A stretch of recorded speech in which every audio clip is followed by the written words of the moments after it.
Nuestro invitado de hoy es uno de los tantos precandidatos presidenciales que dicen que no son candidatos. Estuvo aquí Roy Barreras el otro día diciendo que él no era candidato y nadie le cree. Roy Barreras, candidato. Pero en fin, aquí hoy está invitado en A Fondo otro de los precandidatos que se están lanzando, así digan que no son precandidatos. Su nombre es Juan Carlos Pinzón y ha presentado su candidatura presidencial dentro del espectro de esa centro derecha. Yo diría que más de derecha, pero por ahí está nuestro invitado, Juan Carlos Pinzón. Él comenzó a hacer política con Juan Manuel Santos y fue nombrado ministro de Defensa de ese gobierno. Sin embargo, después de que se firmó el acuerdo de paz con las FARC, Juan Carlos Pinzón decidió decir, mire, yo no estoy de acuerdo, no puedo estar acá, no estoy de acuerdo con lo que se firmó, me voy.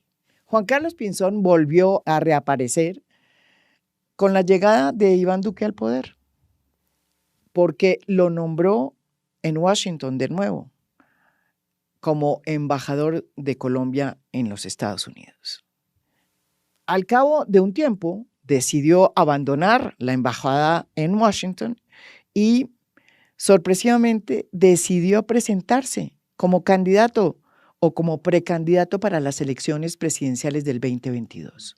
Sin embargo, Pinzón terminó adhiriendo a la campaña de Germán Vargas Lleras, que era el favorito en ese momento, pero que tampoco ganó. Hoy, de nuevo, vuelve al ruedo, así diga que no es candidato. Todavía no sabemos si va por firmas o si está esperando a que finalmente alguno de los partidos del espectro de derecha o de centro pues le den el aval. Y muchos sostienen en los corrillos del poder que ese aval de pronto puede provenir del centro democrático. Todavía no sabemos bien cuáles son las fichas ni el ajedrez que se va a jugar en estas elecciones del 2026, pero por lo pronto le doy la bienvenida a Juan Carlos Pinzón. María Jimena, encantado de volverla a ver. Hace años no compartíamos. Rato. En buena hora estar aquí conversando con usted y tal vez algunas precisiones para comenzar. A ver, ¿cuáles son? No soy candidato, estoy recorriendo el país, estoy recorriendo el país y vamos a ver si logramos tomar esa decisión.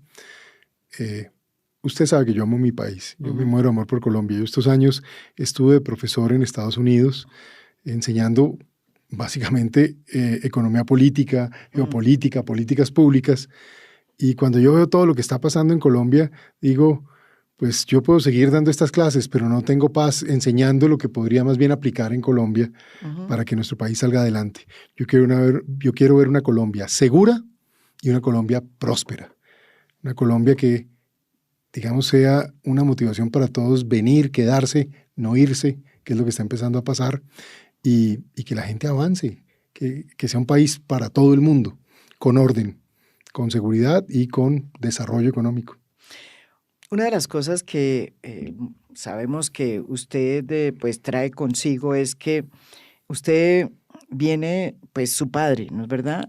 Formó parte de las fuerzas militares. Sí. Usted viene de ahí, usted siempre lo ha dicho. Llegó a ser ministro de Defensa con esa bandera. Me acuerdo mucho siempre que usted habla y conoce la fuerza pública, digámoslo. Eso es cierto. Yo me acuerdo que usted cuando fue ministro le tocó como la tarea de desarrollar la nueva estrategia de defensa, pues porque había cambiado el escenario. Sin las FARC, o por lo menos con las FARC desmovilizadas y con la firma del acuerdo de paz, había que encontrar una nueva estrategia, una nueva doctrina. Yo estuve un poco antes. Recuerde que el mayor número de golpes que se dieron entre el 2011 y el 15, y yo ya había sido viceministro con el presidente Uribe. Luego comenzamos esa campaña desde el 2007 hasta el 2015, donde fueron, digamos, confrontados, neutralizados desde el jefe de las FARC para abajo. Sí, es decir, en mi tiempo más de 128 de FARC, de ELN, de las bandas criminales en todo el país, se capturaron, se desmovilizaron o se enfrentaron militarmente. Eso fue lo que le permitió al país avanzar hacia una esperanza de algún tipo de acuerdo. Pero también usted sabe que ahí comenzaron mis diferencias. Me opuse a suspender en ese momento la aspersión con glifosato, pero por un tema central, porque era un grave error no tener una alternativa que eliminar ese problema. Y yo le lo dije en público, Colombia se va a inundar de coca. Y usted y yo sabemos que no solo se inundó, sino estamos, mejor dicho, ya es flotando en eso. Es una cosa muy grave lo que ha pasado en el país. Pero eso ha terminado por diluir la posibilidad de un país en paz, articulado y pensando más bien en el desarrollo futuro. Estamos otra vez en los problemas de hace 30 años y esa es la discusión. Por eso también yo estoy aquí diciendo, esto lo supimos hacer, pero también hay una cantidad de errores que se cometieron de múltiple índole. Yo no quiero andar mirando más para atrás. Mire, el país vive con el espejo retrovisor a toda hora y yo más bien siento que llegó la hora de confrontar los problemas que hay, pero no para mirar para atrás, sino para mirar para adelante y ver cómo creamos una oportunidad de avance. Juan Carlos, muchos de los candidatos que están, digamos, más a la derecha, como Abelardo de la Espriella, incluso creo que Vicky Dávila también ha dicho eso, dicen que si llegan a ser presidente, lo primero que van a hacer es que van a reanudar la fumigación con glifosato. Pero usted que conoce bien ese tema, realmente aquí no se prohibió la fumigación con glifosato, más bien se acotó a través de un fallo de la Corte, digamos, las condiciones en que se debería hacer ese tipo de mecanismos. Yo le quiero preguntar, ¿qué haría usted si llega a ser elegido presidente en este tema, habiendo tenido claro que la coca, que por ejemplo tenemos ahora y que se deriva de esos incentivos? Estoy de acuerdo con usted, uno de los problemas que tuvo el acuerdo de paz fue ese, que se derivó en incentivos para que los campesinos que estaban en las zonas de las FARC pues cultivaran coca. Bueno, hoy el Catatumbo tiene 60.000 hectáreas, pero esas hectáreas de cocaína tienen una cocaína resistente al glifosato. Y ahí no se puede empezar a fumigar, como quieren muchos candidatos, desde el aire, porque está lleno de gente. Esto es y de pan coger, esto no es fácil. Lo que está haciendo el gobierno de Gustavo Petro, usted dirá si me equivoco, es que volvió a reactivar la fumigación manual. Pero eso tiene sus problemas, eso no es tan fácil, ¿no es verdad? Además, muchísimos efectivos han muerto precisamente haciendo ese tipo de actividades porque son muy peligrosas. ¿Usted qué haría teniendo en cuenta esto que le estoy contando? Pues muchas cosas. Mire, cuando el tiempo pasa, así haya un tiempo pasado mejor, uno no puede volver el tiempo y quedarse donde ya no estuvo. Gústenos o no, el país ha cambiado, las realidades han cambiado y hay que confrontar los problemas del hoy, no los de ayer. Y eso es lo que realmente puedo hacer. Usted se acordará que en los años en que fui ministro son los años donde menos producción de coca y cocaína hubo en Colombia, en particular años 2012 y 13, mi segundo y tercer año como ministro. Y esto fue importante porque eso secó las finanzas criminales y forzó a los distintos grupos a buscar distintas salidas. Por eso logramos bajar el homicidio, la extorsión y demás, y creó condiciones para esa esperanza que era un acuerdo que en mi opinión fracasó como acuerdo. Porque al final quedaron contentos los que firmaron, pero el país no tuvo la paz y el país ha echado para atrás. Por eso hay que entender ese momento para poder actuar hoy pensando hacia adelante. ¿Qué haría? Lo primero, el incentivo de comprar cultivos de coca es el peor incentivo posible. Eso es cultive más coca. ¿Qué es lo que ha dicho Gustavo Petro? Claro, que es lo que han hecho a través de los años y eso lo único que hizo fue acelerar los cultivos de coca. Entonces ahí, en mi opinión, en esas regiones hay que comprarle a la gente los cultivos buenos. Que la gente sepa que si cultiva yuca, cacao, alguna fruta, se la van a comprar porque eso sí es un buen incentivo. En cambio, que no le vamos a comprar nada a la coca y que fuera de eso vamos a perseguir a los narcos, a las mafias y al que esté en ese negocio. Eso sí. 2, hay que darle seguridad a la gente y hay que recuperar el pie de fuerza en Colombia, de modo que tomemos control territorial del país nuevamente que creemos las fuerzas de tarea que desmontó Petro.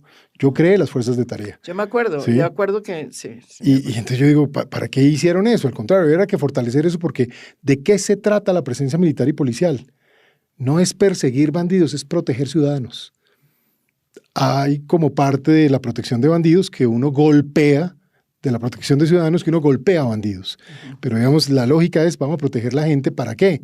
Para que esas políticas de, por ejemplo, comprarles cosechas buenas, no la coca, funcionen, para que la gente empiece a denunciar, para que la gente se sienta segura y puedan llegar otras oportunidades del Estado, educación, vías, que eso no tiene vías, hablando del Catatumbo, pero el Putumayo, etcétera. Esto casi todos los sitios son similares, distinto cada uno, pero con similaridades.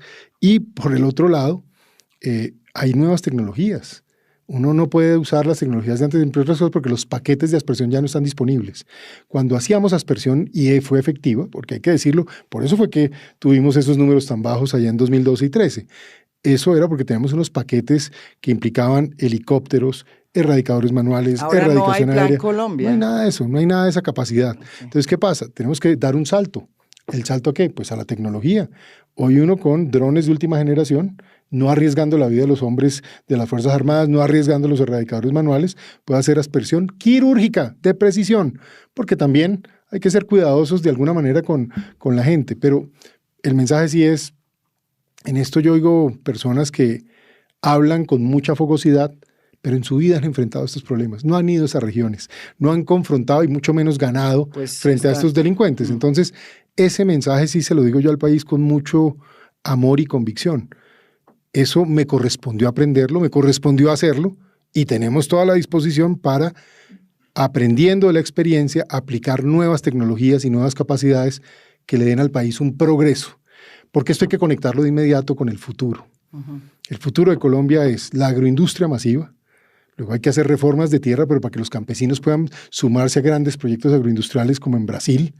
Hay que pensar en los minerales. Tenemos oro, que hoy es ilegal casi toda su explotación, coltan, cobre. Dicen que Colombia es una de las grandes reservas de cobre del mundo. Minerales de tierras raras. Tenemos de todo. ¿Cómo conectar esto con semiconductores que están demandando en el mundo? ¿Cómo conectarlo con la transición energética que se está dando en el planeta? ¿Cómo Colombia juega en ese juego? Tercero, el famoso nearshoring, sacando cosas de Asia, pero para instalar empresas en Colombia, en distintas regiones del país. Ahora, hay que pensar la infraestructura para eso y hay que darle a la gente esa seguridad, pero lo que no podemos seguir es pensando que dándole vueltas al mismo problema lo vamos a resolver. Hay que dar un salto en esta conversación, tanto tecnológico, pero también de futuro, y eso implica, en mi opinión, que la gente sienta que se va a enriquecer con todo esto. Entonces yo, lo voy a decir francamente, yo creo que vamos a asegurarnos que en todas las zonas donde se produzcan minerales o petróleo, gas o carbón, al ciudadano le entre un cheque con nombre propio, como habitante de las regiones. ¿Para qué? Para que se beneficie de esa riqueza que tiene en su tierra, pero por el otro lado, para que se permita esa explotación y el país se enriquezca. Acuérdense de Noruega. Acuérdense de Noruega, yo le termino con esto. Noruega, que es el país más verde del mundo, todo el sistema social, es un pozo petrolero. Nosotros tenemos más que ellos y más de todo. Colombia tiene futuro y un futuro increíble y más en este cambio geopolítico, pero hay que abordar esto encadenando la seguridad con el progreso, con la riqueza. Pero vamos al tema, yo creo que es central, Juan Carlos, que es cuando uno va, por ejemplo, al Catatumbo. Estuve allá. En el Catatumbo, ¿qué le dicen a uno? La gente, las asociaciones, que en la época del Acuerdo de Paz hubo cierto momento de esperanza, que las cosas iban a cambiar y por un momento, pues todos los índices se mejoraron, ¿verdad? ¿Qué pasó? Después esa ventana se cerró, porque todo lo que se prometió en materia de desarrollo de la agroindustria, de proyectos productivos de esas zonas, se terminó en nada. Y eso pasó en el gobierno de Duque, en el gobierno de Santos, en el gobierno de Duque y en el gobierno de Petro. En todos esos se habla de un pacto, de un acuerdo, en el Catatumbo, por ejemplo. Y hoy por hoy, pues, no están las vías, no están los proyectos productivos. La pregunta es, ¿qué es lo que haría usted distinto? Porque usted que recorre y que ha recorrido todas estas zonas y todos estos territorios, ¿cuál es el problema que tenemos nosotros a la hora de implementar las cosas y llevarlos al territorio para que se vuelvan polos de desarrollo? El problema, María Jimena, es que la gente pensó o llega a la conclusión de que los tiempos políticos coinciden con los tiempos de las comunidades y de la sociedad. Y entonces todo el mundo trabaja es para obtener un triunfo en el periodo electoral. Y hay que entender que, por ejemplo, lo del Catatumbo que a mí me tocó tan duro con estos militares y policías valientes, heroicos. ¿En su época le tocó a usted el enfrentamiento entre las FARC y el ERPAC, el EPL? Del 11 al 15 dimos de baja al negro Eliezer, que era el jefe de la columna móvil de las FARC, a Danilo, que era el comandante histórico del Frente 33, originario con Marulanda, a Rogelio, que era el que cuidaba a Timochenko, a Megateo, que era el gran tipo del EPL que manejaba todo eso. O sea, eso se limpió. Allá no quedó títero con cabeza, que es lo que, digamos, hicimos con mucha efectividad. Pero que era lo siguiente, desarrollo. Es que se dijo, hay que llevar las vías. No llegó. Yo mismo un día, en un acto de determinación, tomé la decisión de llevarme un batallón de ingenieros para el Catatumbo. Y allá está todavía. La vía que va entre Tibú y La Gabarra se comenzó con plata del Ministerio de Defensa, decidida por mí mismo, para tratar de dar una solución social, porque entendíamos que eso había que hacer. Cuando yo me fui del ministerio, en el año 15, iban como 5 kilómetros de avance. Yo fui, inauguré la obra, verificaba y todo. Hoy, 10 años después, esa vía no se terminó. ¿Cómo es posible? ¿Cómo es posible que lo básico, que era vital para el país, no se hizo? Entonces, claro, todas estas comunidades, pero esta es la historia del Catatumbo, pero la del Putumayo, pero la del Nube Paramillo, pero la del Chocó, pero la de la costa nariñense, la del Meta, la del Guaviare. El país retiró sus hombres de seguridad. Más recientemente desmontó buena parte de las fuerzas de tarea. Hoy Colombia tiene menos 100.000 hombres en las Fuerzas Armadas. ¿Menos 100.000 hombres? Menos 100.000, por ahí menos 75.000, 80.000. En lugar de 250... Yo tuve, para que usted sepa, 465.000 soldados y policías en Colombia, militares y policías. Hoy debe haber del orden de 380.000. Entonces no cubrimos el país, no cubrimos las ciudades. Pero, más grave aún, con eso no se puede llevar el desarrollo, porque si la gente no se siente protegida, sí. Dígame, ¿qué contratista va a hacer una carretera allá? ¿Qué compañía va a abrir una compañía? Yo le cuento otra cosa que ya hice habiéndome ido del ministerio. En el año 2017 llegó a mi oficina de embajador en Washington un señor muy importante que se llama Howard Buffett. Howard Buffett fue a mi oficina y me dijo, mire, yo tengo una fundación, yo decidí que la plata que hace mi papá, que en ese momento era el tipo más rico del mundo, la voy a dar a temas de sociales y de estabilización del mundo. Perfecto. Se hicieron 2 cosas. Él, muy generoso, atendió mis recomendaciones y yo le dije, tiene que hacer 2 cosas en Colombia. La primera, dé plata para el desminado del ejército, para que el ejército pueda proteger su gente y hacer buen desminado, porque eso es proteger al pueblo colombiano. Lo hizo, dio más de $30 millones para eso. Lo segundo, tenía una plata muy importante. Por favor, métanla en el Catatumbo. Por esa obsesión que yo tenía, termine las vías, hágalas. Pobre señor se fue para allá. Sí. Y terminó saliendo, porque no le ayudaron, no se permitió el desarrollo, porque si no hay seguridad, no hay forma de avanzar. Por eso yo insisto tanto, sin seguridad no hay nada, sin determinación no hay nada, pero sin una visión estratégica integral, mucho menos. Y eso es lo que hay que tener. Juan Carlos, uno de los problemas que tiene el gobierno del presidente Gustavo Petro, que es precisamente pues, el tema de la seguridad, que es distinta, yo creo, desafíos distintos a los que usted enfrentó. Hoy hay como una especie de atomización de grupos. Había unas FARC y ahora hay 4. El ELN es el doble. Pero ninguno se quiere tomar el Estado. ¿Sí? Sí, así es. Eso ni siquiera el ELN. O sea, son más bien organizaciones criminales que están al servicio de las rentas criminales y que están peleando precisamente por esas rentas. No se quieren tomar el poder como tal. Las FARC sí. Yo creo que ese es un cambio importante. Pero cuando uno ve a ver lo que está pasando a manera de estrategia del gobierno, yo creo que el gobierno comenzó 3 años diciendo, bueno, sí, podemos hacer la paz total, ceses al fuego, en fin, y eso lo que pasó fue que fue utilizado por estas organizaciones criminales para expandirse.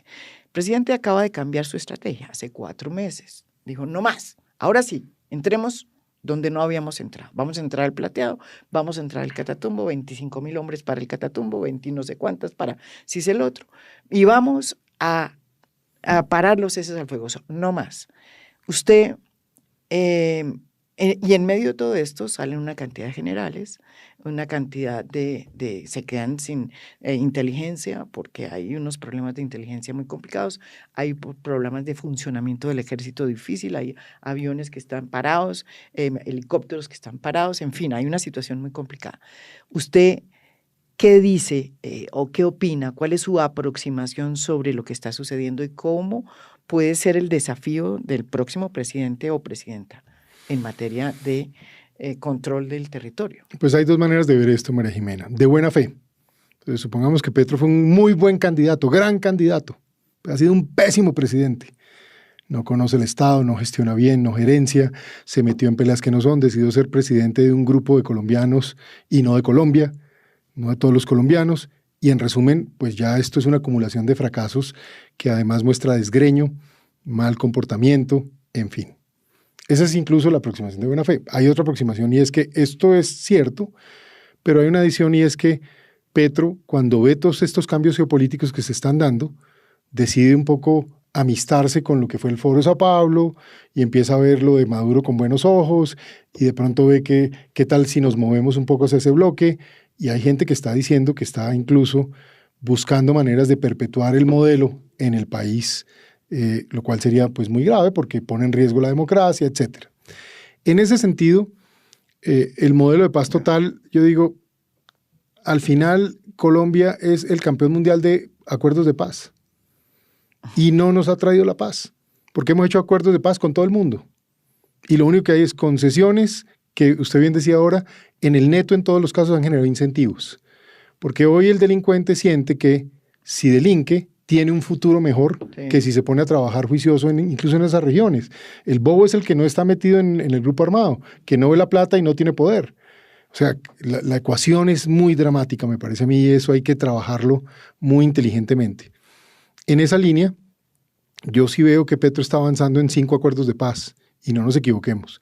Está metido con los comuneros del sur del ELN, está metido con el tal Calarcá que maneja Guaviare, sur del Meta, y lo que quedó de las FARC en el Catatumbo.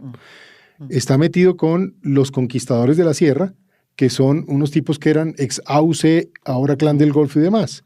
Está metido con las bandas criminales de Barranquilla, que son muy violentas, y a propósito con nexos con Venezuela.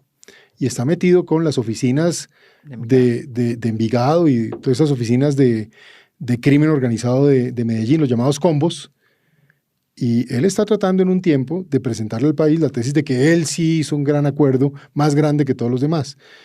Pero son acuerdos destinados a hacerle daño al país, más allá de las intenciones. ¿Por qué? Porque van a terminar otra vez empoderando a unos delincuentes, unas aspiraciones de salir. Por eso se habla del famoso pacto de la picota, pareciera que eso es la materialización.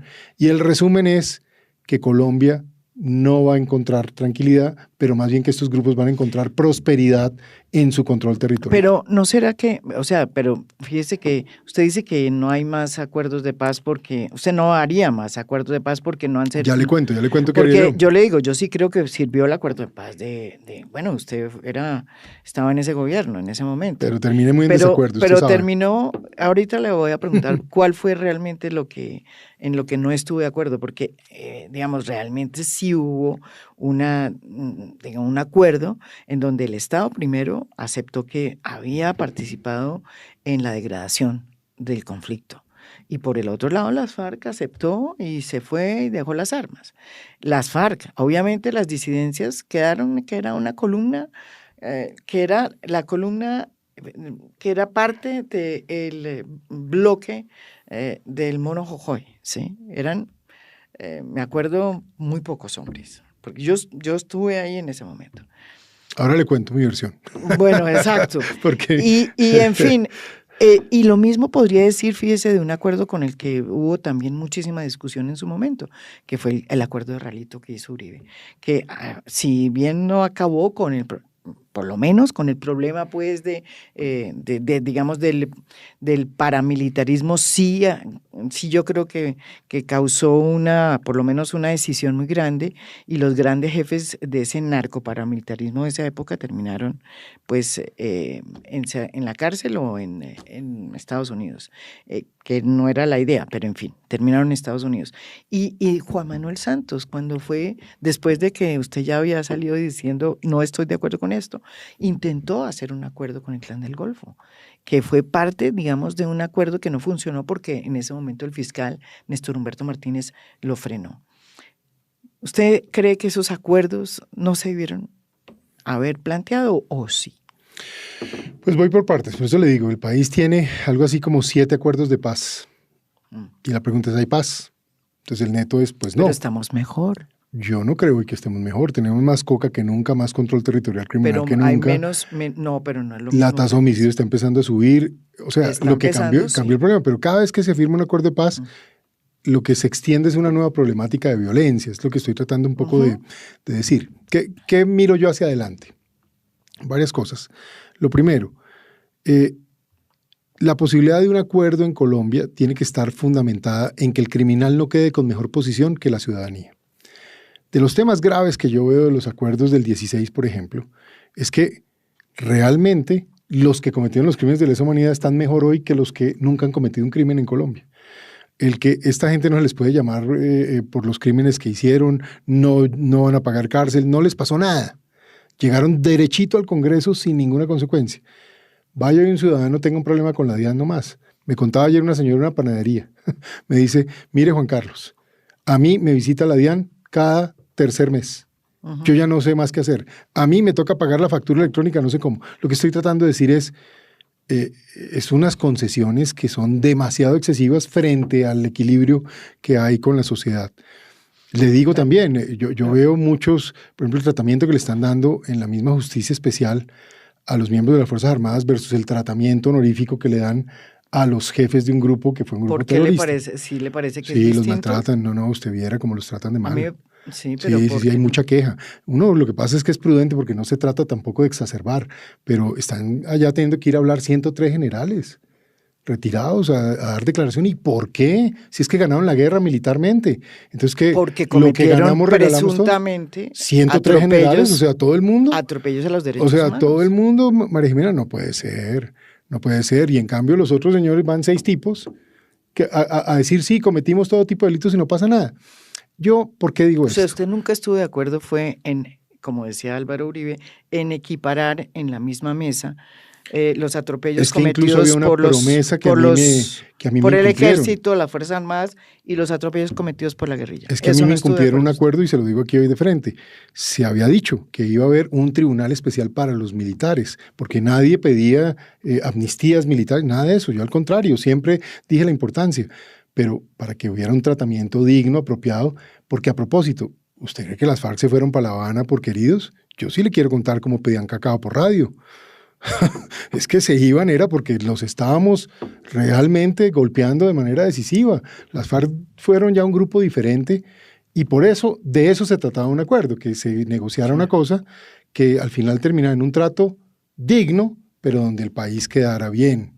Pero nos devolvimos en coca, en todo. Entonces, no nos quedemos en el pasado porque eso ya no se puede, ya el pasado fue. Ahora es, bueno, y de esos aprendizajes, ¿qué deberíamos hacer?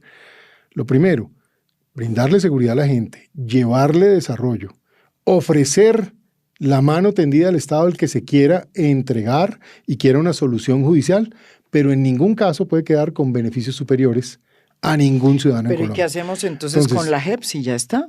No, por eso le digo, ya son cosas que hay que mirar. Yo seguiría pensando en que ojalá no. Honestamente, si usted me pregunta qué haría yo, invitaría a una modificación bien convenida para que no siga habiendo este maltrato. Como la que se intentó en la época de Iván Duque, que no pasó.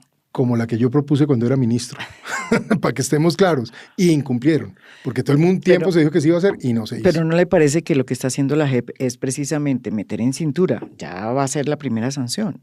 Lo que pasa es que nunca se acordó ni para los militares de la fuerza, pues ni para la fuerza pública, ni para los guerrilleros se acordó la cárcel, sino otro tipo de sanciones, que son sanciones que tienen que ver con el resarcimiento a la sociedad. Imagínese la tristeza que le da a uno. A cambio de verdad. Sí. ¿Y no le parece que eso ha sido importante? ¿Usted no cree pues que terminó es siendo importante para un segmento? ¿Para las víctimas? Pero para las víctimas de un grupo. ¿Para las cuáles? Víctimas de las FARC nos sentimos totalmente abusados. ¿Por qué? Porque esos tipos no pagaron nada, no dijeron nada, no compensaron nada y hoy en día pero sí han andan en 10 carros blindados, tienen plata al Estado, nadie los puede tocar. A la señora Sandra Ramírez le dicen cualquier cosa y demanda a todo el mundo. Iván Cepeda se pone bravo. O sea, yo digo, ojo, eso no es paz, porque ahí no hubo reconciliación. Ahí lo que convirtieron ahora fue esto como en una venganza y por eso el país está tan tensionado. María Jimena, los que hemos tenido que liderar realmente los esfuerzos para darle avance al país, seguridad, que dimos grandes golpes al final, créame, no quisieron ver a Colombia conflictiva. Pero, por ejemplo, a mí me da hoy pesar, ¿qué veo yo hoy en el Tambo, Cauca? Donde hay hoy 40 y pico de hombres allá retenidos. Comunidades que yo conocí, que allá estuve en esas regiones. Ahí sí, como usted bien sabe, hay gente que habla de esto porque lo vio en televisión o lo vio en Netflix. Yo no vi esto en Netflix, yo viví esto, tomé las decisiones, caminé esas regiones. Y cuando uno piensa, son comunidades que no están contentas haciendo lo que las obligan a hacer y tampoco en Argelia. Es que no tienen opción. Hoy tienen unos jefes que son grupos criminales que las dominan. El que no haga lo que les dicen, se tiene que ir.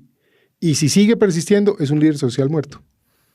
Esa es la realidad de donde está hoy Colombia. Y no les dejan hacer otra economía. ¿Cómo integramos a Colombia otra vez?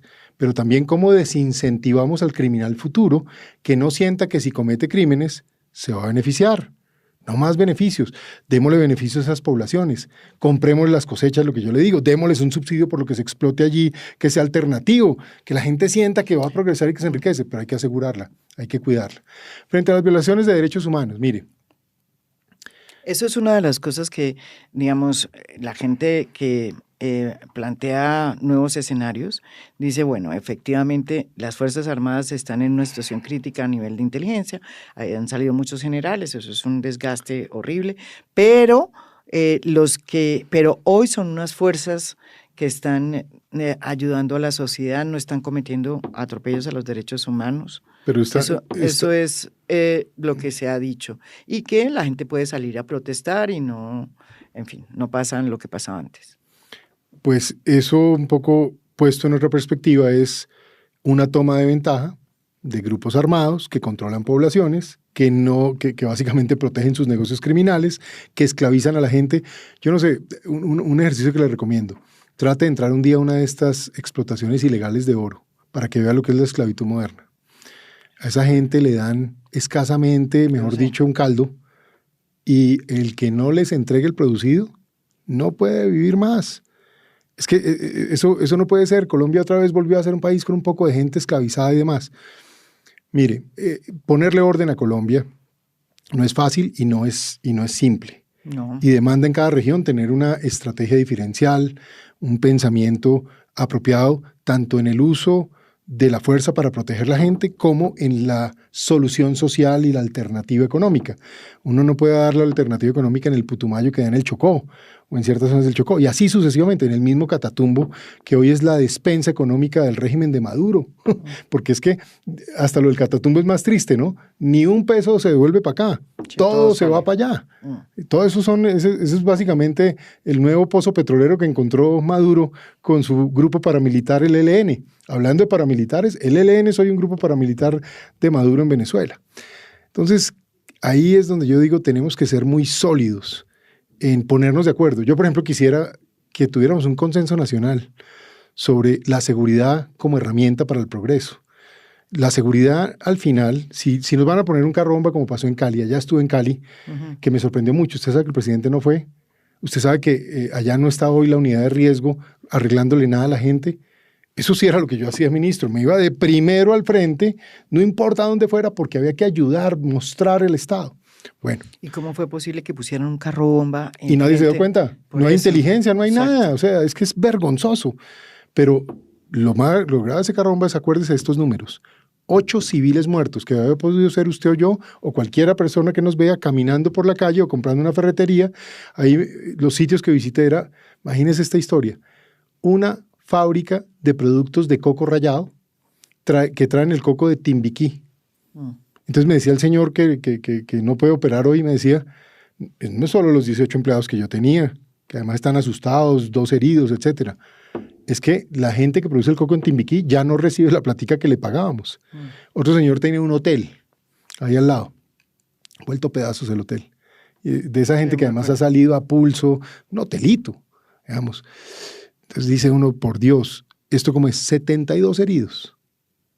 ¿Qué justificación hay para eso? ¿Por qué hay que darle un premio a los tipos que hagan eso el día de mañana?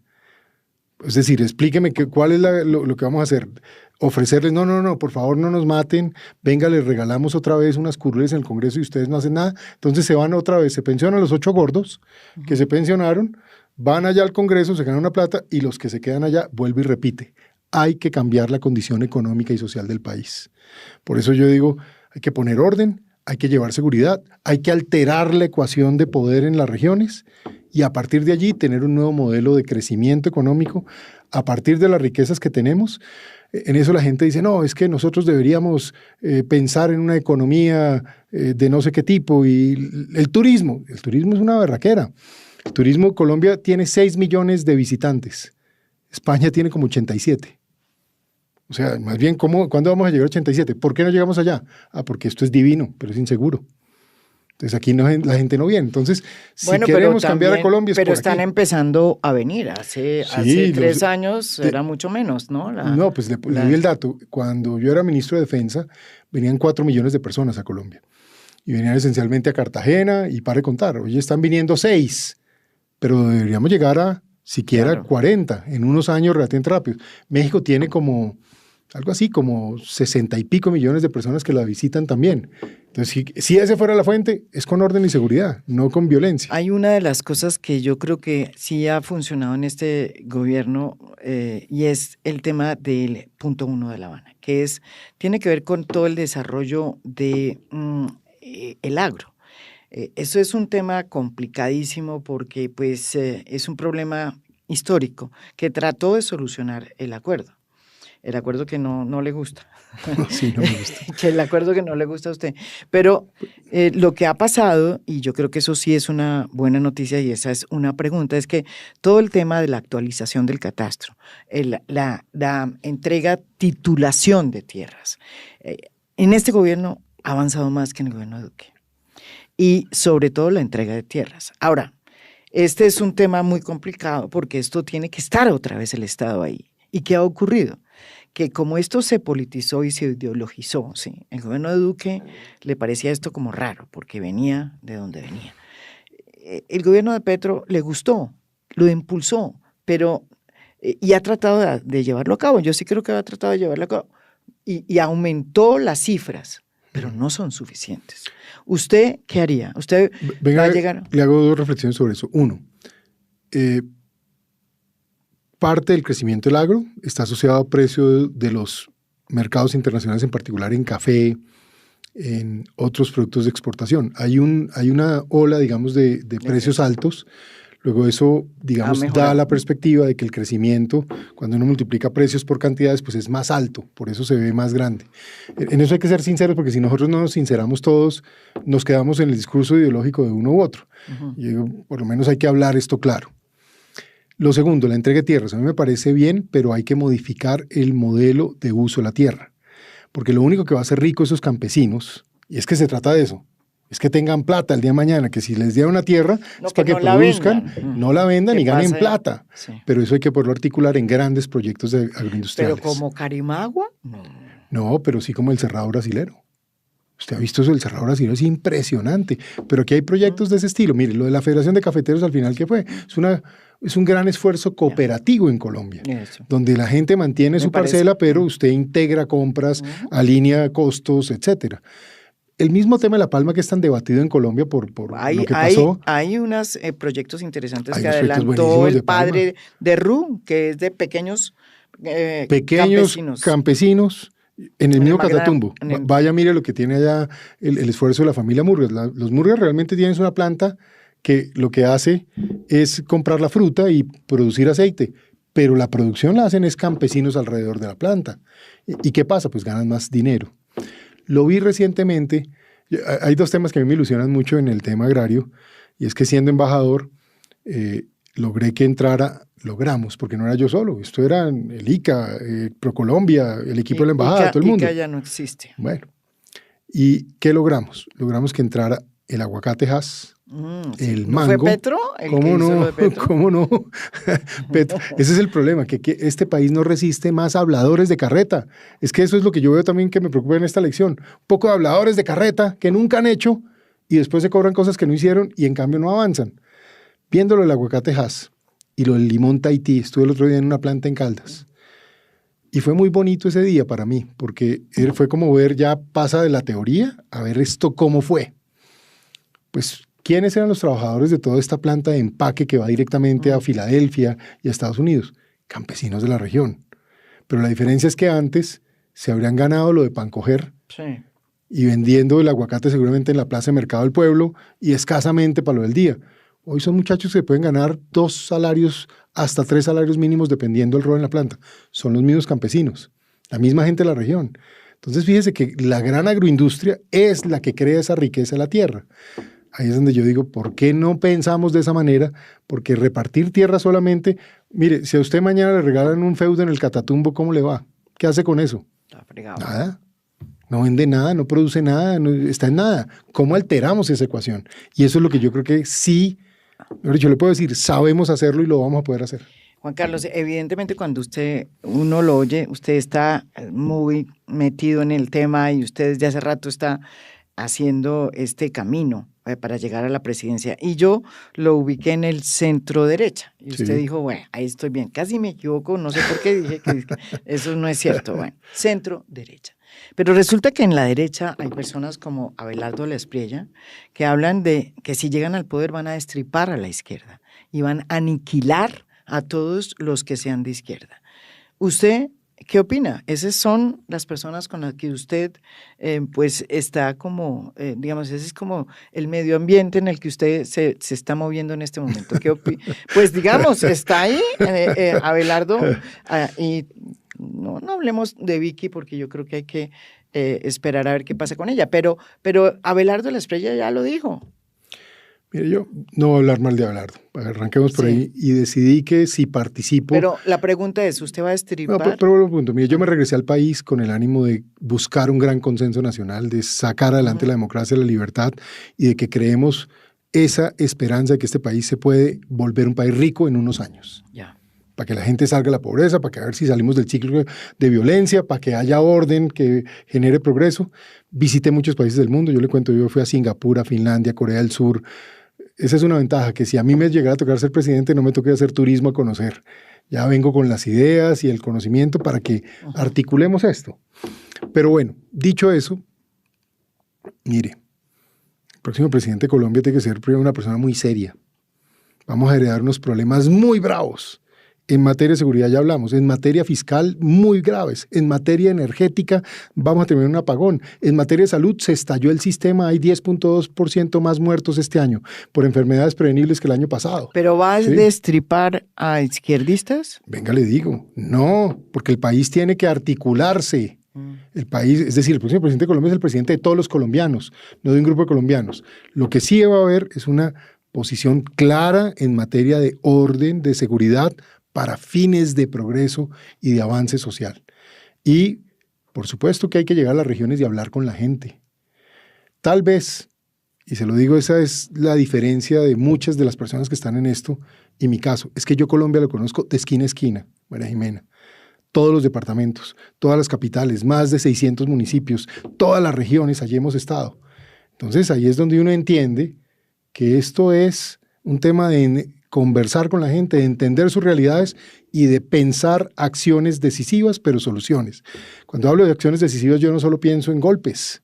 Si toca, lo hacemos, pero también acciones decisivas sociales y económicas.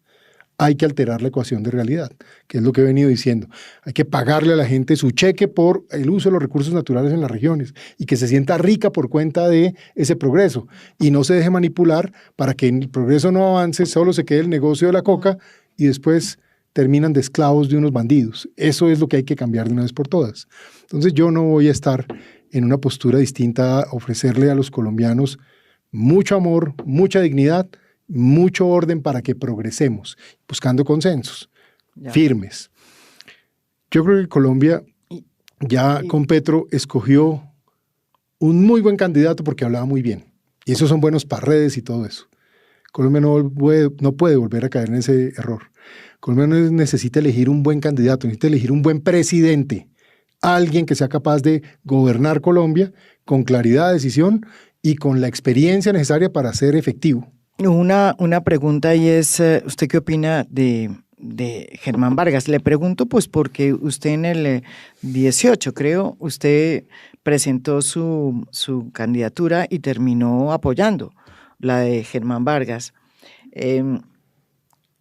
¿Qué partido va a hacer que lo va a avalar? Si es que me imagino va a ser un partido. Usted dice que no es candidato, pero me imagino que está haciendo todo para buscar un aval de esos partidos, que hay muchos. Son muchos los partidos que hay pues en ese rango, digamos, en ese espectro político. Pero ¿usted cree que es el tiempo del discurso como el de Germán Vargas, que está diciendo no hay sino que polarizar, no hay que hacer concesiones, no hay que encontrar acuerdos, aquí nos vamos todos de un lado y del otro? Eso es lo que está diciendo. Bueno, vamos por partes. Primero, Germán es un hombre de Estado como pocos en Colombia. Y si Germán hubiese sido presidente, habría sido un gran presidente.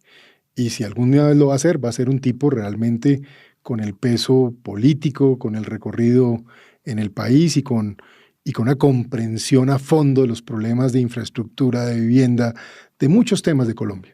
Luego yo sí creo que el país necesita desarticular todas estas personas y ojalá Germán pueda ser articulado en una gran coalición en defensa de la democracia. Yo creo que el país necesita una coalición democrática de centro-derecha para que precisamente el país pueda avanzar, cambiar el rumbo y encontrar ese norte. En esa línea, le diría que yo me considero siempre una persona muy afortunada. Lo primero es que tengo una familia divina. Le digo, yo me considero el bien casado, tengo hijos lindos, tengo mis papás con nosotros todavía tengo una abuelita. O sea, ¿qué más quiero yo en la vida? Y he tenido una vida llena de progreso, de avance, de apunte de trabajo.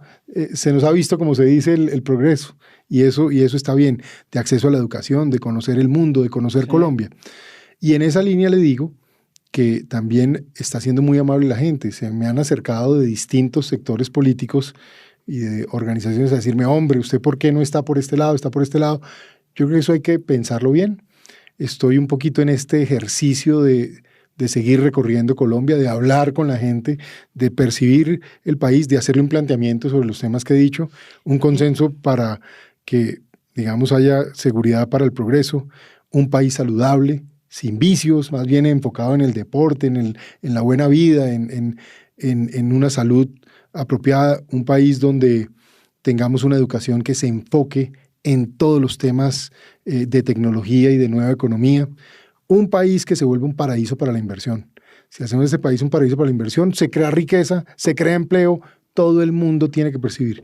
Y un país que llegue a un consenso que en los próximos 5 años logremos derrotar a la pobreza extrema. Usted sabe que hay 6 millones de colombianos, que es un país como El Salvador o más grande que Costa Rica, que solo comen una vez al día, que no tienen un baño y que no tienen energía eléctrica. No, y la eso desigualdad, no puede ser. Y la desigualdad sigue siendo eso no puede ser. ¿Sabe que la desigualdad es un reto en una sociedad, pero no es el tema central? Lo más importante de la sociedad es que no le parece que la lo más importante es que la gente no tenga situaciones de pobreza extrema y que no haya vida que no tenga la dignidad que se merece todo ser humano. Ahí es donde yo sí me considero una persona solidaria, cristiana, con amor por la gente y amor por el país. Pero también yo reconozco que, mire, mi Dios a todos nos hizo distintos. Usted tiene unos talentos que ya yo quisiera tener, pero no los tengo. ¿Cómo hago para que usted que tiene esos talentos tenga yo lo mismo que usted? No se puede, todos somos distintos. Lo que no está bien es que haya gente que hoy no coma, siendo este un país rico. Entonces ahí tenemos que hacer un esfuerzo. Que haya niños que estén por ahí abandonados para que los reclute cualquier bandido. Que haya viejitos que no tengan hoy ni siquiera una comidita básica. O esas familias que tienen niños discapacitados, como tuvimos uno en mi familia, en la familia de mi hermana, que yo siempre decía, si no fuera porque hay un esfuerzo que se le puede ayudar y que, por supuesto, no es el amor de mi hermana y de mis papás, de su padre con ese niño, pero había algún medio de ayudar y de apoyar. Yo pienso siempre cómo le va a una familia que tiene niños en discapacidad y que las mamás además tienen que dejar de trabajar. O sea, es un canal a la pobreza. ¿Quién ayuda ahí? Eso sí me lo imagino yo. Por eso sí creo en esos consensos de nación, en esos sectores de extrema vulnerabilidad donde uno sí puede hacer cosas. Pero lo otro sí es dotar a la gente de educación, pero ya cada quien... Otro tema que yo siempre digo, yo soy amante del fútbol. ¿Qué no habría dado yo por tener el talento de un Cristiano Ronaldo, de un Messi, o de John Javier Durán, o de James Rodríguez, que es mi héroe en el fútbol colombiano? Mi Dios no me dotó de eso, me dotó de otras cositas. Entonces, por eso digo yo, uno necesita el esfuerzo básico y ya cada quien desarrolla sus fortalezas. De pronto yo tengo otras que otra gente no tiene, y así todos en la sociedad somos así. ¿Usted cree que este país, como dicen muchos, hay aquí una dictadura? Digo yo, porque es que eso es lo que está diciendo la derecha, diciendo es que estamos en una dictadura, se acabó la propiedad privada, se acabó la empresa privada, se acabó... Eso es lo que está planteando muchos de los que están haciendo carrera. Se puede mover hacia una dictadura. Y esa parte me preocupa. Le voy a explicar por qué. Pero ¿considera que hay? No, hoy no hay. Hoy aún hay esperanza porque hay instituciones, porque el Congreso, por ejemplo, impidió que se consolidara la Corte, pues la democracia. Todos los presidentes han tenido esa misma realidad. Hoy hay jueces que están manifestándose. Hoy tenemos unas Fuerzas Armadas que tienen unas obligaciones constitucionales. Lo que ha sido raro, lo que ha sido muy raro, es, por ejemplo, el ataque directo del presidente a periodistas. El ataque directo a personas, mire. Bueno, yo he tenido muchos. ¿Usted ha tenido? No solo de Petro, también de Uribe. Pero mire lo que yo vi, lo de Miguel fue muy grave, María Jimena. Aquí hemos tenido presidentes buenos, malos, regulares, cada quien como le parezcan. Y cada quien tiene una óptica porque cada quien está para donde está. Pero yo nunca había visto un presidente que se dedicara a crear casi que de tiempo completo amenazas verbales durante... más de 20 discursos contra un senador de la República que ya no está con nosotros. Esto ya no es una hipótesis. Ya era grave que ocurriera y el senador murió. Entonces, ojo. No, eso no está bien. Los presidentes y mire, si Dios me tiene para ese destino de pero servirle también al país, le voy a decir otra cosa, no es el primero que lo hace, desafortunadamente. No, y mire, yo creo que a mí me ha tocado varias veces. Cuando la gente está en el gobierno, obviamente no es feliz con la crítica, reacciona de distintas maneras. Pero hay que mantener esa responsabilidad de ejercer los gobiernos con dignidad. Mire que siempre critican mucho al presidente Duque, por ejemplo, por muchas razones. Yo lo respeto. El presidente Duque es alguien que aprecio como persona, pero hay una cosa que le valoro mucho. En medio de que lo atacaron mucho, él mantuvo la dignidad de presidente. No lo atacaron nada, tuvo casi todos los medios estuvieron de acuerdo. Vainas, éramos muy pocos los que cuestionamos. Le decían cosas personales, se metieron con su señora y el señor mantenía esa dignidad como presidente. El presidente Uribe, usted sabe que yo le tengo admiración. El presidente Uribe fue igualito. Pero mire que hay una cosa que yo noto muy importante. Nos decía que nosotros éramos prácticamente auxiliadores de la guerrilla por estar por hacer nuestro trabajo. ¿Qué vi yo, digamos, y qué veo hoy? Y eso era difícil. ¿Qué veo hoy del presidente Además Uribe? De que nos chuzó. No, María Jimena, el presidente Uribe es un hombre muy demócrata, es liberal, a propósito, es un liberal demócrata. Bueno, ¿sí? Yo respeto mucho eso, pero no, él fue. Le hago este planteamiento. Hoy cuando yo veo todo lo que le ha pasado... Yo le reconozco cosas a Uribe, pero no le reconozco que sea un liberal. Pero reconozca lo que sí es un hombre muy respetable, porque yo he visto que hay gente que lo quiere mucho y lo quiere de verdad.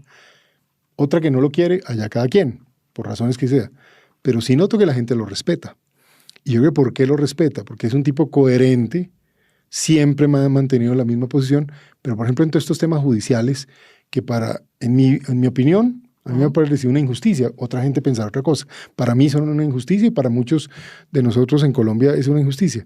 Pero el señor no se ha ido, no se fue a un exilio, no salió corriendo. Pero ni más faltaba. Ahí ha estado.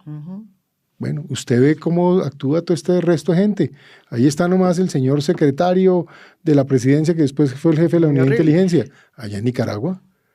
Dice uno, por allá otros tipos de la unidad de riesgo se van. Bueno, todos los de, mire, el Cartel de la Toga, que lo hizo un grupo muy cercano a los que quieren volver otra vez al poder, ¿sí? Cambio Radical, Pero entiendo que ahora son muy cercanos al mundo del doctor Petro. Algunos de esos por ahí son muy amigos de ese mundo. No sé. Yo lo que sé es que a mí me tocó hacer esa investigación y eran Cambio Radical, Centro Democrático, esos que tenían un pie en la política, otro pie en los magistrados de la Corte y otro pie en la Fiscalía. Esos, pues, están en su mayoría fuera. Bueno, el máximo jefe está por fuera. Eso es inexplicable. Eso pasa, digamos. Pero eso es inexplicable. Y es inexplicable cuando pasa, y es condenable cuando lo hace un gobierno como el de Gustavo Petro, o sucede en el gobierno de Gustavo Petro, y también cuando lo hacen los políticos tradicionales. En eso estamos de acuerdo. Y ahora yo lo que sí veo es que Petro resultó más político tradicional que los tradicionales. Muy parecido. Muy rodeado de toda esa gente, y además, pues, si a mí me dicen, ¿qué actividades ha hecho Petro en su vida? Bueno, primero era guerrillero y después fue político. Y a eso ha sido político toda la vida. Entonces yo digo, ¿dónde está el cambio y la novedad? Ahí es donde siempre me ha quedado como ese tema, ¿por qué la gente no pudo como evaluar ese punto? Que llegó la izquierda. Pero yo le digo, ¿dónde estuvo el cambio? Yo sí creo que ha habido dos reformas importantes, la reforma laboral y la reforma pensional. Y la reforma que presentó Cristo de aumentar la tarifa de dinero de transferencias a los departamentos y a los departamentos y a las alcaldías, que me parece que es interesante. Pues varias cosas hay ahí. Va a cambiar hay varias cosas. En el tema pensional estamos metidos en un problema muy grave, María Jimena. Una cantidad de personas les están confiscando sus ahorros privados para meterlos a un régimen, para luego darle escasamente el equivalente a una semana de comida a unas personas, sin fuente de ingresos. Vamos a tener que resolver eso. Yo quiero que en Colombia todo el mundo tenga pensión, como ocurre en Noruega o en Dinamarca, pero hay que crear esa riqueza para poder garantizar eso. Si no, nos vamos a estallar. Mire lo que nos está pasando. 8% de déficit fiscal, María Jimena. ¿Quién va a pagar eso? Usted es de las que paga y le van a subir más los impuestos porque no hay otro camino, o empezamos a recortar un mundo mentiroso de ofertas populistas. Yo le voy a regalar plata a todo el mundo. Pues yo quiero regalarle plata a todo el mundo y vamos a sacar mucho oro y cobre para regalarle plata a todo el mundo. Pero hay que crear la riqueza. Si no creamos la riqueza, estamos hablando carreta. Eso es lo que a mí me preocupa. Muy buena retórica. Y eso yo lo veo en todas las esquinas. La gente, por eso digo yo, el país no requiere más buenos candidatos o excelentes candidatos que hablan y emocionan. El país requiere un presidente que gobierne, le ponga orden al país y lo ponga a marchar y que la gente le vaya bien a partir del conocimiento y la experiencia. Ese es un poco mi sentido y es lo que veo que pasa mucho en el mundo de Petro, bueno, y de otros, porque la política también tiene eso. Yo también digo, cuando veo que el exceso de pasiones nunca produce nada bueno de ninguna manera, que tener la cabeza fría y sobre todo bueno, hay pasiones en lado y lado, ¿no? Así es, por eso digo gobernar con cabeza fría, altura, madurez, amor por Colombia. Le voy a contar una anécdota. Y por último, Juan Manuel Santos, usted nunca... Pero le cuento esta anécdota y ahorita me pregunta por eso. La anécdota que yo más me emociono cuando me acuerdo es el día que iba a asumir el puesto de ministro de Defensa. Mi papá, que usted sabe, fue un militar, es un hombre muy serio, muy distante de la política, no le gusta, es un hombre muy estricto y un papá extraordinario, un hombre bueno, amoroso y siempre paró en la raya. Incluso cuando fue militar hubo cosas que él no caminó y eso tuvo sus consecuencias. Un hombre parado en la raya, ni para acá ni para allá, en la ley, como se dice. Y el día que yo fui a asumir de ministro de Defensa, yo lo notaba que no estaba contento, era mi sensación. Hasta le pregunté. Y él me dijo, no, yo estoy muy orgulloso, pero distante. ¿Esto qué es? Y ya cuando iba caminando en la escuela militar hacia el punto donde iba a asumir el cargo de ministro, me cogió de un brazo así, como lo coge uno, y me dice, mire, joven, estamos aquí en la escuela militar. Sí, papá. Usted tiene que entender que este país es así de grande. Estas instituciones son así de grandes y usted es así de chiquito. No se le ocurra poner el país y las instituciones a su tamaño. Usted tiene que actuar al tamaño de Colombia y de las instituciones. Y eso me marcó y me ha marcado para siempre, porque yo digo, fue no solo un consejo, sino una visión de responsabilidad. Un presidente de Colombia, ¿sabe qué es? Es un servidor público. Es el primer servidor público. Es más, es el que más obligado está a servirle a los intereses de la gente y a trabajar por el bien del país y a tomarse las cosas en frío y muchas veces a no hacer lo que le gusta. Todo lo contrario, lo eligen es para que haga lo que le conviene al país, no lo que le parezca más sabroso. Ahí está el reto. Ahora sí me iba a preguntar. Y por último, usted que fue pues, el ministro de Defensa de Juan Manuel Santos, terminó saliéndose del gobierno porque no estuvo de acuerdo con el acuerdo de paz. Eso lo tenemos claro. ¿Cómo siguen esas relaciones con Juan Manuel Santos? Pues mire, muchos años sin ver al doctor Santos. ¿De verdad? Sí, muchos años. Llevamos como 8 años sin conversar. Pero yo siempre le voy a decir lo siguiente. Guardo respeto, guardo consideración, guardo gratitud por los cargos que tuve. Mantengo las enormes diferencias que siento que ocurrieron. Yo creo que él tuvo una oportunidad de oro de darle a Colombia una verdadera paz, de aprovechar las victorias militares que construimos entre muchos, sobre todo con la sangre de soldados y policías, y darle al país un buen futuro y, digamos, pudo más otro interés. Pero en ese sentido siempre guardaré respeto y consideración.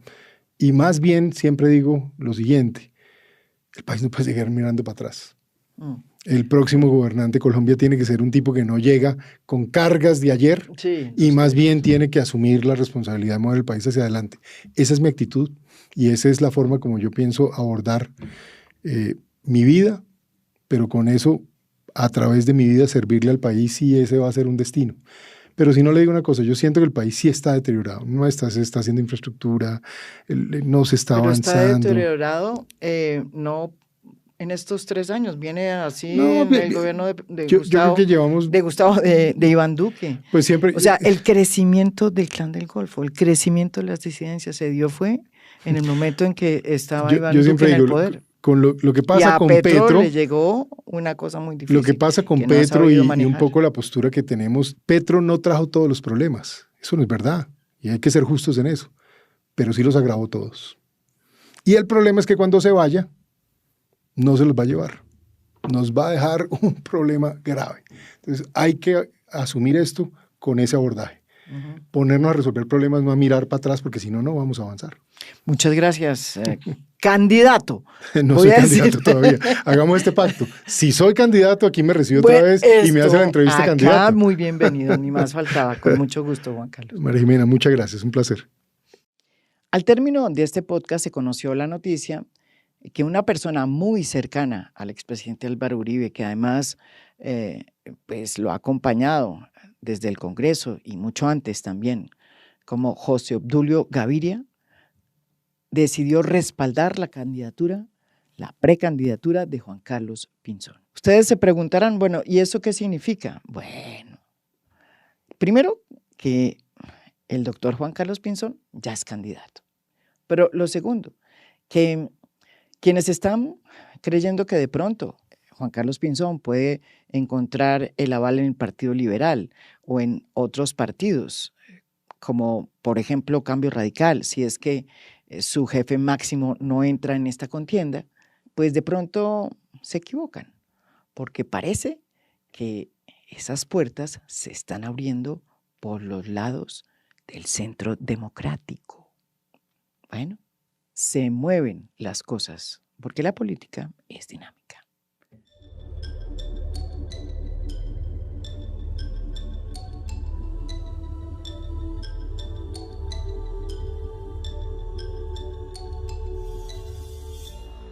A Fondo es un podcast producido por Mafialand.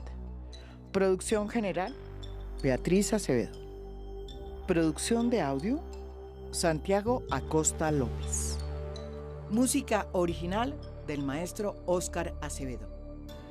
Nos pueden escuchar también en mi canal de YouTube. Gracias por escuchar. Soy María Jimena Duzán.